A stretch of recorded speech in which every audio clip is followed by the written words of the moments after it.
तो आप देखिए क्या है, information voucher for the first round online seat allocation AIIMS process for the BSc honours nursing courses 2024 session के लिए, यानी कि जो भी आपका इन्फॉर्मेशन है फर्स्ट राउंड से रिलेटेड उन सारे बातों को पॉइंट्स में यहाँ पर लिखा हुआ है। तो मैं जल्दी बता देती हूँ क्या क्या चीजें हैं इसमें। तो एलिजिबिलिटी क्या है, यहाँ पर एलिजिबिलिटी है कि जिनका भी रिजल्ट नोटिफिकेशन आया है 18 जून को, वही बच्चे एलिजिबल है पार्टिसिपेट करने के लिए फर्स्ट राउंड में, ठीक है। और उनका उसके बाद से क्या करना है, देखिए क्या प्रोसीजर है इसमें आगे लिखा हुआ है। पॉइंट चलिए हम लोग देख लेते हैं क्या क्या प्रोसीजर इसके साथ होने वाला है, फर्स्ट राउंड क्या प्रोसीजर है होने वाला है एडमिशन के साथ। तो फर्स्ट पॉइंट में लिखा हुआ है कि जो कैंडिडेट एलिजिबल होंगे उनके लिए ही लिंक पोर्टल क्या होगा, एक्टिवेट होगा, बाकी सबके लिए नहीं होगा। तो आपको जा करके अपना लॉगिन करना है, फिर माई पेज पे जा करके आप लोग सारा अपना डिटेल वगैरह लॉगिन करके देखिएगा, फिर आपको पता चलेगा वहाँ पे लिंक एक्टिवेटेड होगा काउंसलिंग लिंक करके, ठीक है ना, फर्स्ट राउंड ऐसे करके। तो उस पर जाकर के ओपन करना होगा, आपको सारा प्रेफरेंस और कॉलेज का फिल करना है, बस उसमें वही करना रहता है। फिर उसके बाद से मैं और आगे बता रही हूँ, उसके बाद आपको क्या करना रहेगा। फिर उसके बाद से देखिए सेकेंड पॉइंट में क्या लिखा हुआ है कि BSc honours nursing online seat allocation portal will candidate to make seat of the arrangement the media, यानी कि ये कह रहा है कि आपका जो भी बीएससी ऑनर्स नर्सिंग एग्जाम में जो भी आप सीट का अरेंजमेंट रखना चाहते हैं अपने हिसाब से आप रख सकते हैं, उसको चेंज कर सकते हैं, आप कोई भी ऑर्डर रख सकते हैं, इसमें ये बता रहा है। और लेकिन ये डेट जो भी चीजें हैं वो, लेकिन इसमें क्या है कि लेकिन जो भी चीजें हैं इंपॉर्टेंट डेट लिंक पोर्टल, यानी कि जो भी चीजें जो डेट है उसी के बीच में ये सब सारे लिंक एक्टिव रहेंगे। उस डेट के बीच में अगर आप नहीं करते हैं तो फिर आपका काउंसलिंग में आपका कोई मतलब नहीं होगा, आपका काउंसलिंग में पार्टिसिपेट नहीं कर रहे तो फिर आपका अगर अच्छे नंबर्स भी लाएंगे तो फिर आपको एडमिशन नहीं मिलेगा। तो इसलिए काउंसलिंग में पार्टिसिपेट करना, अगर किसी का रैंक ज़्यादा भी है, अगर पोर्टल मिल रहा है आपको काउंसलिंग में पार्टिसिपेट करने के लिए तो आप जरूर पार्टिसिपेट करिए, ठीक है ना। Portal will be open for the dates important link, ये बता रहा है इसमें भी है। अगर फिर उसके बाद से बोल रहा है कि choice made by the candidate will be locked either the candidate or automatically on the last date timely specified in the important data. इसमें ये बोल रहा है कि अगर आप जो भी चॉइस फिलिंग वगैरह करेंगे, अगर आप उसको लॉक नहीं करते हैं तो ऑटोमेटिकली जो लास्ट डेट होता है सबमिशन का, यानी कि जो आपका 9 जुलाई है लास्ट डे सबमिशन का, ऐसा मान लीजिए, तो क्या होगा 9 जुलाई को आपका ऑटोमेटिकली वो सबमिट हो जाएगा, ऐसा इसमें ये बोल रहा है, ठीक है। फोर्थ पॉइंट को हम लोग देख लेते हैं। फोर्थ पॉइंट में क्या लिखा हुआ है कि पॉइंट में लिख रहा है the seat allocation will be done in the order of merit according to the choice made by the candidate described in the point 2। जो पॉइंट 2 में बताया था उसके हिसाब से क्या होगा, आपको कॉलेज मिलेगा। Then the reserve candidate who is in the combined merit list being allocated a seat, a higher preference seat if available in the concerned reserve category will be automatically allocated। ये बोल रहा है कि अगर आप reserve category से हैं तो आपकी अगर सीट अवेलेबल रहेगी तो आपके कैटेगरी में आपको सीट ऑटोमेटिकली क्या हो जाएगी, अलॉट हो जाएगी। If seat being allotted as per choice as such by the candidate simultaneously available in the both, अगर सीट एलोकेटेड हो रहा है पर्सन को एक साथ, जैसे कि वो कैंडिडेट क्या दोनों अवेलेबल है सीट, जैसे कि अनरिजर्व कैटेगरी में भी और रिजर्व में भी, तो उस टाइम पे क्या होगा कि उसकी रैंक क्या होगी, then unreserve seat will be allotted, यानी कि अगर आपके पास दोनों सीट अवेलेबल है तो लेकिन आपको कौन सी सीट अलॉट होगी, अनरिजर्व कैटेगरी वाली आपको सीट पहले अलॉट होगी, ठीक है। फिर उसके बाद allocation of the seat reserve category will be done after the seat allocation of the unreserve category. ये कह रहा है कि सबसे पहले रिजर्व कैटेगरी को सीट दी जाएगी, उसके बाद से सीट एलोकेट किया जाएगा किसको, अनरिजर्व कैटेगरी को। इसमें ये बात बोले, यानी कि ये बात है अगर जैसे कि मान लीजिए कोई कैंडिडेट है, जनरल का कोई कैंडिडेट है, तो मैं इसको समझा देती हूँ। तो अगर जनरल का कोई कैंडिडेट है और कोई ओबीसी कैंडिडेट है, अगर ओबीसी कैंडिडेट के पास से ओबीसी का सर्टिफिकेट नहीं है तो भी वो जा करके अपने जनरल से सीट उसको मिलेगी, वो जनरल से सीट ले सकता है। तो इसमें वही कह रहा है कि पहले मतलब ओबीसी वाला कैंडिडेट जनरल अनरिजर्व सीट वाले में जाकर के सीट ले लेगा, ठीक है, पहले उसको सीट मिलेगी। इसमें ये बोल रहा है अगर ओबीसी की कैंडिडेट है, अगर उसके पास अगर ओबीसी की सर्टिफिकेट है तो उसको ओबीसी की सीट मिलेगी, इसमें ये बात बोल रहा है, ठीक है। अगर कोई एससी का भी कैंडिडेट है, अगर वो जनरल से सीट लेना चाहता है, अनरिजर्व सीट लेना चाहता है, तो वो जा करके जनरल से सीट पहले वो ले सकता है, ठीक है। उसके फिफ्थ पॉइंट को आप लोग देखिए, द लिखा हुआ seat allocation in the first round will be done as per the schedule specified in the important date link, यानी कि फर्स्ट राउंड का जो भी सीट एलोकेशन होगा वो जो भी डेट शेड्यूल दिया गया उसी स्पेसिफिक डेट पर होगा। इंपॉर्टेंट डेट लिंक जो भी आपको मैं बता रही हूँ, अभी जो बताया था सबसे पहले उसी के बारे में बोल रहा है कि उसी डेट के बीच में ही होगा, ठीक है। फिर लिखा है, ये इस वीडियो का सबसे इंपॉर्टेंट पार्ट है, ठीक है ना, जो मैं भी पढ़ रही थी कि all candidate who have been allocated seat in the first round required to login, यानी कि वो लॉगिन करेगा उस पोर्टल पे जब भी वो काउंसलिंग का स्टेप पूरा करेगा, जैसे कि मैं बता रही हूँ प्रेफरेंस ऑर्डर चूज कर लेगा, तो सबसे लास्ट में उसके पास दो ऑप्शंस आएंगे। पहला ऑप्शन ये होगा accept allotted seat and do not wish to participate in the further round of the allocation, यानी कि वो कह रहा है कि फर्स्ट जो भी यहाँ पर उसको फर्स्ट जो भी कॉलेज मिला है वो सीट को लेना चाहता है, वो सेकेंड राउंड में पार्टिसिपेट नहीं करना चाहता है, तो उसको कौन सा ऑप्शन सेलेक्ट करना होगा, उसको वो फर्स्ट ऑप्शन को चूज करेगा, ठीक है ना। जो फर्स्ट राउंड में सीट मिल गई है और उसी एम्स में रहना चाहता है तो फर्स्ट ऑप्शन को चूज करेगा। अगर वो उसके मनपसंद का कॉलेज नहीं मिला, वो अपने कॉलेज को अपग्रेड कराना चाहता है, तो वो कौन सा ऑप्शन को चूज करेगा, उस सेकेंड ऑप्शन को चूज करेगा। तो यहाँ पर एक बच्चों का बहुत बड़ा डाउट था कि क्या ma'am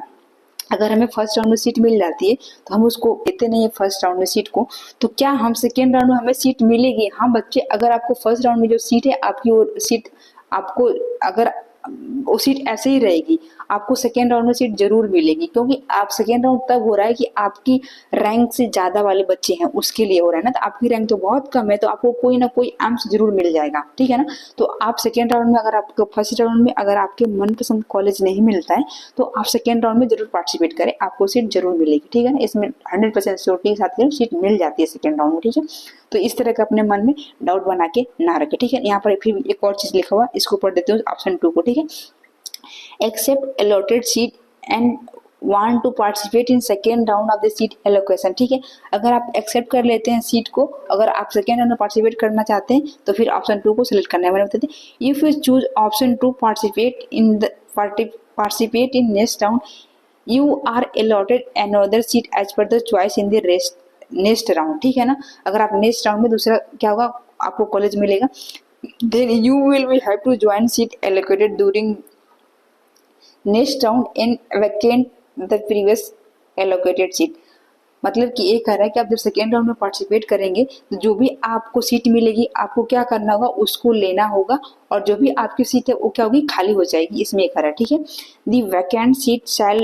shall be automatically allotted to another candidate in the order of merit list, यानी कि वो यही कह रहा है कि आप जब फर्स्ट राउंड में अगर आप सीट खाली कर देते हैं, नहीं लेना चाह रहे हैं, आप सेकेंड राउंड में पार्टिसिपेट करेंगे तो आपकी फर्स्ट राउंड वाली सीट दूसरे कैंडिडेट को मिल जाएगी ऑटोमेटिकली, और उसके बाद से जो सेकेंड राउंड में आपको सीट मिलेगी आपको वो वाला सीट लेना होगा, जो भी कॉलेज मिलेगा, यानी कि आपको उस कॉलेज में जाना होगा, ठीक है, ठीक है। Failure to join this upgrade seat in the next round of the seat allocation shall be deposition of the, अगर आप सेकेंड राउंड में अगर आप सेकेंड राउंड में पार्टिसिपेट करना चाहते हैं तो अगर आपकी जो फर्स्ट राउंड की जो भी सीट होगी वो दूसरे कैंडिडेट को मिल जाएगी, और जो भी आपको सेकेंड राउंड में सीट मिलेगी आपको वहाँ पे जाके एडमिशन लेना होगा। अगर आप उस सीट को नहीं ज्वाइन करते हैं सेकेंड राउंड में जो भी आपको मिलता है तो फिर आपको क्या करना होगा, 1 लाख की पेनाल्टी देनी होगी, ठीक है ना। तो ऐसा तो है नहीं कि आप फर्स्ट राउंड में जा रहे हैं तो आपको सेकेंड राउंड में सीट मिलेगी तो आप लेंगे नहीं, आपको तो सीट लेना है ना, तो इस बात से 1 लाख पेनाल्टी से आपको डरने की जरूरत नहीं है। आपको जो सेकेंड राउंड में जो भी कॉलेज मिलेगा आप जा करके उसको ले लीजिएगा, ठीक है ना। तो इसीलिए कॉलेज का जो प्रेफरेंस ऑर्डर है जहाँ पर आप जा सकते हैं, पॉसिबल है, आपका सब कुछ आपके लिए कंफर्टेबल हो, आना जाना, आपका ना स्वास्थ्य, इन्वायरमेंट, जो भी आपको सारे इन्वायरमेंट सब के बारे में मुझे पता होगा, आप बहुत सारे ब्लॉग देखते हैं सारे एम्स का, तो उसके हिसाब से ही आपको चॉइस फिलिंग करनी है, कॉलेज का प्रेफरेंस ऑर्डर रखना है। तो आप सेकेंड राउंड में पार्टिसिपेट करने से बिल्कुल भी ना डरे, हमेशा कॉलेज अपग्रेड ही होता है, डाउनग्रेड कॉलेज नहीं होता है, बहुत ही 1 से 2% होता है, लेकिन ऐसा नहीं होता है, सीटें खाली रहती है वो मिल जाती है आराम से, तो बिल्कुल इसमें डरने की बात नहीं। आप जरूर सेकेंड राउंड में पार्टिसिपेट करिए, आपको कॉलेज जरूर मिलेगा, बस ये कि जो भी मिलेगा आपको ज्वाइन करना होगा, बस इसमें इतना ही है, ठीक है ना। फिर लिखा option 2 refuse allotted seat not available, वही है कि आपको जो भी अलॉट सीट होगा उसको आप रिफ्यूज नहीं कर सकते, सेकेंड राउंड में जो भी मिलेगा आपको लेना होगा। Therefore the candidate are the request to fill the choice carefully and responsibly, यानी कोई चॉइस फिलिंग क्या करना है, केयरफुली करना है, अपना रिस्पॉन्सिबल पे करना है, रिस्पॉन्सिबल होंगे जो भी आप चॉइस फिल करेंगे। वही सब बोल रहे हैं कि failure to logging selection of the option after the seat allocation with the date, वही बोले कि जो भी इंपॉर्टेंट डेट्स हैं आपको उसी डेट के बीच में करना है, ठीक है। फिर हम लोग आगे देख लेते हैं आगे क्या है।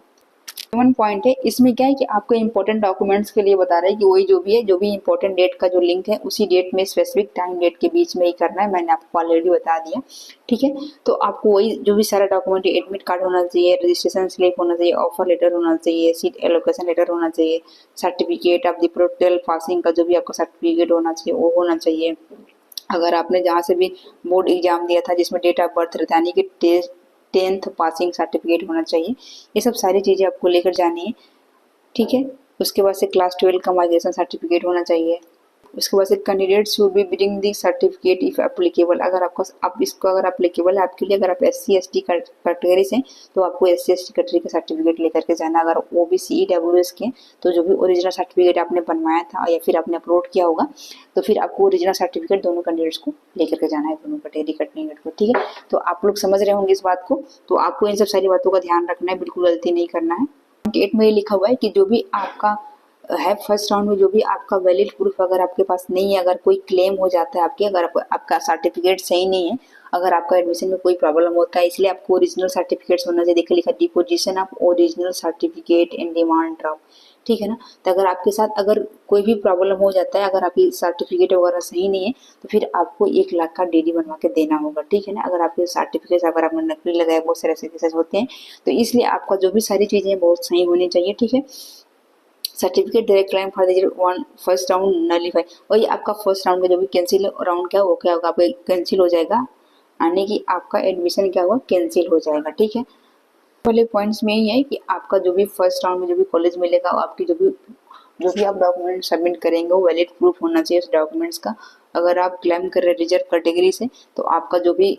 कास्ट सर्टिफिकेट है वैलिडिटी जो भी डेट की है इसी डेट के बीच की पहले की रहनी चाहिए। अगर आप इन सब सारे डॉक्यूमेंट्स को नहीं सबमिट करते तो आपको उसके जगह पे 1 लाख की DD देनी होगी। मैंने पहले ही बता चुकी थी कि आपको 1 लाख की DD देनी होगी जब आप ओरिजिनल डॉक्यूमेंट्स को सबमिट नहीं करते हैं। तो फिर पॉइंट में भी यही है कि अगर आप PW से हैं तो आपको क्या करना होगा, फर्स्ट राउंड में जरूर वैलिड प्रूफ ले करके जाना है आपका, जो भी आपको सीट अलॉट होगा। अगर नहीं तो उसकी जगह पे 1 लाख रुपया आपको देना होगा। ये सब सारी चीज़ें इसमें है। ये भी है कि अगर आप ऐसा कुछ करते हैं तो आपका क्या होगा, फर्स्ट राउंड का एडमिशन क्या होगा, कैंसिल हो जाएगा, बट आप एलिजिबल रहेंगे सेकेंड राउंड के कैंडिडेट्स के लिए, ठीक है। ये सब